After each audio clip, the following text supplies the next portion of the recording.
కేసీఆర్తో రాష్ట్రానికి ఆర్థిక క్యాన్సర్. ఇప్పుడు పక్షవాతం వచ్చింది నువ్వు చేయబట్టి రాష్ట్రానికి. పక్షవాతం వచ్చింది, నడవలేము, ఉరకలేము, కూర్చోలేము, ఓన్లీ బెడ్ రెస్ట్. ఏదో బతికున్నా ఆవరా అంటే బతికున్నా. క్యాన్సర్ వచ్చిందట కేసీఆర్తో, క్యాన్సర్. వాళ్ళు ఎంత ఎంత సంపద సృష్టించిందో నిన్న లెక్కలు చెప్పిండుగా కేటీఆర్. ఒక్కరికి తెలియదు ఆ లెక్కలు. ఒక్కరికి లెక్కలు తెలియకుండా ఎడ్డి మోకాలు వేసుకొని చూస్తాను. కాబట్టి కేసీఆర్ వల్ల రాష్ట్రానికి ఆర్థిక క్యాన్సర్ రాలే, కేసీఆర్ వల్ల రాష్ట్రం వచ్చింది. కేసీఆర్ టీఆర్ఎస్ అనే ఒక జెండా ఎత్తడం వల్ల ఆ జెండా కిందికి కొన్ని లక్షల మంది వచ్చి ఆ ఉద్యమాన్ని కొనసాగించడం వల్ల ఒక రాష్ట్రమే ఏర్పడ్డది.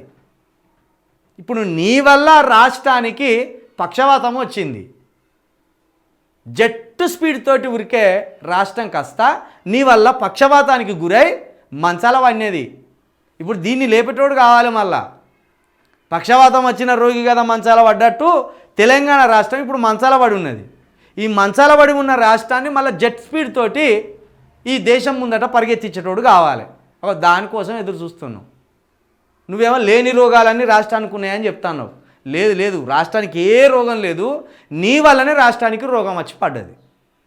నీ చేతగాని తనం, నీ ఆలోచనలు లేని తనం, నువ్వు ఏం చేయలేని తనం వల్ల రాష్ట్రము పక్షవాతం వచ్చినట్టు వచ్చింది.